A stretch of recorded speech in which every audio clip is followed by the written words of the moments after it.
What's up, everybody? That car guy Eddie here, and today another video, a video on the Can-Am. That's right, finally more Can-Am content for you guys. Actually, this is more just like content for a UTV in general. Today we're actually going to be installing this. Boom! This is a Badass Unlimited D suede steering wheel. This is going to greatly improve the feel of the steering wheel. It's actually a round profile, which is pretty cool.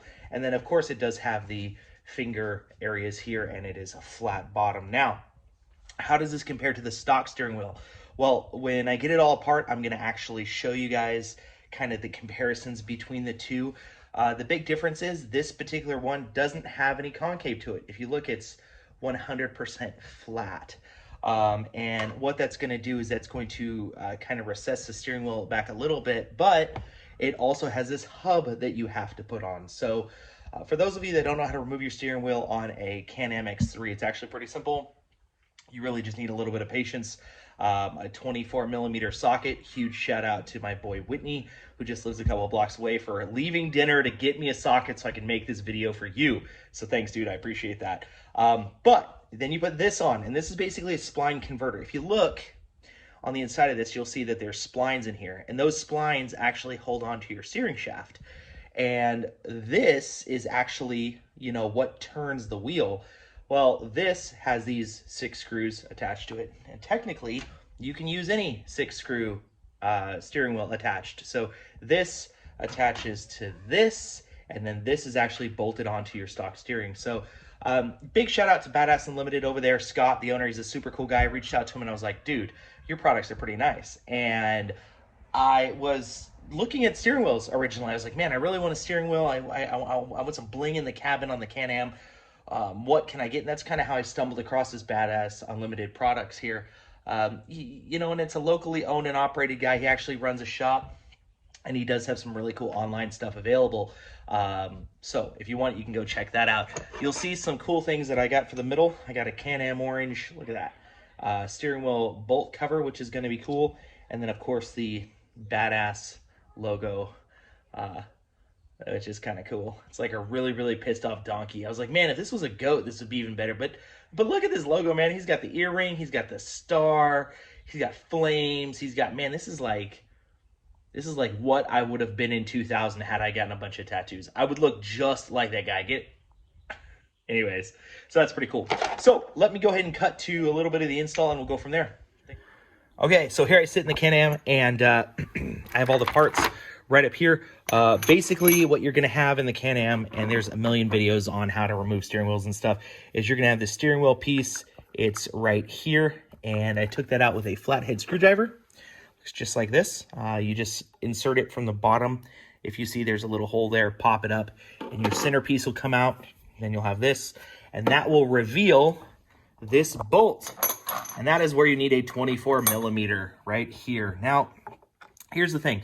This isn't super hammered on there or anything like that, but utilizing an impact is gonna make a lot of help for you, a lot. Like I said, it's a 24mm, and I didn't have one, so big shout out to my friend Whitney, who had one. He's a class act guy. He was actually at a local casino getting dinner, and I texted him. I was like, dude, you have a 24, and he left dinner to bring it to me because he's a savage. So kudos to him.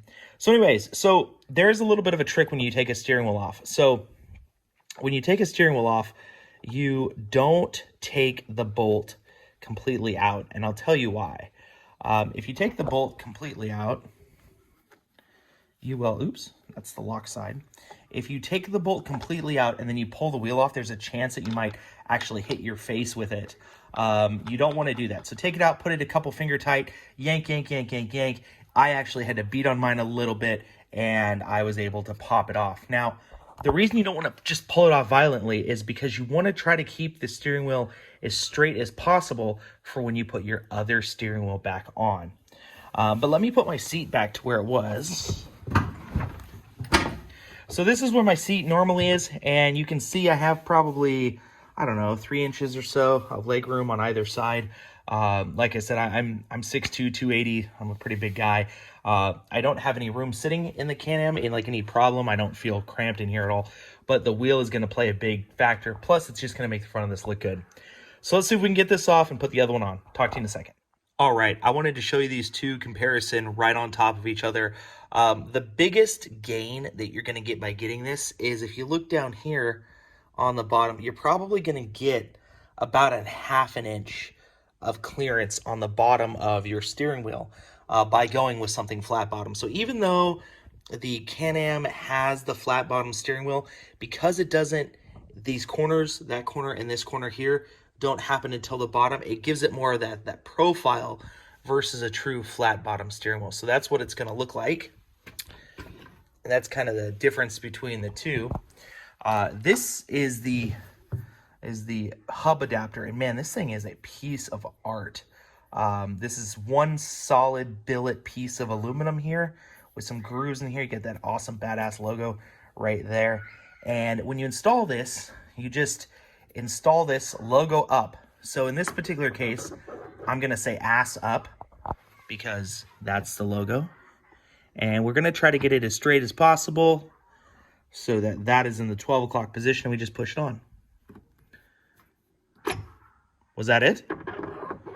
Oh my gosh, how easy was that? All right, so now that is on, you can see how it's gonna look like with the hub. And then the steering wheel is going to go ahead and mount. And like I said, it's going to bolt to this. But before you do that, you have to put this bolt back on. People can choose not to tighten this. They can choose to hammer it down really hard. It does have a lock, a built-in lock nut in there. So I don't really necessarily think that this is going to come off. But you don't have to torque it down that much. If you want to know the proper torque specs, I'm going to reach out to my buddy Don Caesar. And I'm going to say it's probably 1 Ugga-Dugga, all right? So shout out to my boy Don for teaching me the Ugga-Dugga. 1 Ugga-Dugga. There you go. That was it. All right. And that looks like that has bit in there pretty well. So that's not going anywhere. So now let's go ahead and put the rest of the steering wheel on. So this part's going to require 2 hands. And the reason why is because you're going to mount this like that. Oh man, this already looks good. Yeah, that's going to look really, really good there. All right, so you're going to mount this. Now, you do have a horn button. If, like I said, this is an actual button here, you can use and you can push. But the horn button is going to set like this. Like that. And the back of it, you can see that there's that little hook there. That's what you'd hook in there. So if you had a horn, you'd hook up your positive and negative leads to that. And then you have your horn cap, which is this. Ooh, it's gonna look good. It's gonna look good with the orange. Look at the orange. Oh God, it's gonna look so good. All right, so let me go and get the tool and we'll get this started. All right, well, here she is in all of her glory. One badass unlimited D-shaped steering wheel with suede, which is super nice. Big shout out, like I said, to Scott over at Badass Unlimited. Thank you very much for hooking it up with this so I could do a long-term demo with it and see what it's going to be on the car, if I'm going to like it. Like I said, the install was pretty straightforward. Obviously, here's the hub in the back that you want to order, and then of course you get the custom cap, and then of course the steering wheel. He does have some other options as well, like this up here can be colored, or the stitching, but I mean my RR is all black. I didn't want too much, and I think that this is just enough to pull it together. The fact that it's Can-Am with some other orange things everywhere that Can-Am does, or maybe they call that Can-Am red. Technically that's orange, that's orange, that's red. That's orange. That's orange. So, like I said, I think it looks really good. My one main concern I had whenever I swap steering wheels is, am I going to be able to see all my gauges? That's my big thing that I always ask. And as you can see all your gauges just fine. So there's plenty of hole opening here. And then, of course, it gave you probably about a ½ an inch on both sides down here, which is really nice. And it just feels good. It feels soft. Now, I will tell you it's not without its questions. I've had wheels like this in other machines before, not side-by-sides, but cars, and I don't know how the suede is going to, you know, hold up to the elements. Now, granted, I do keep my machine indoors. I'm lucky enough to keep it indoors. But like I said, I don't know how this is going to hold up to wet, soap, scrubby, high pressure, all that type stuff. I don't necessarily think it's going to be a problem. But then again, it's also not just this rubber thing here that Can-Am made. Now, this obviously feels incredibly premium. I don't drive with gloves, so I think I'm really going to like it. And another thing that it does that this didn't do is that even though this was a flat bottom, this profile here is still pretty round. It's pretty round, even though it's, you know, flatter bottom than normal.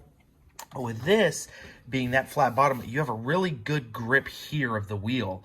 So, you know, when you turn it, you're going to have that good grip as you go around, which, like I said, is just another thing. Plus, I think it looks pretty good. So once again, thank you everybody who made this video possible. Big shout out to, once again, Whitney, who let me borrow this bad boy right here, the 24 millimeter. And you guys stay safe and ride hard.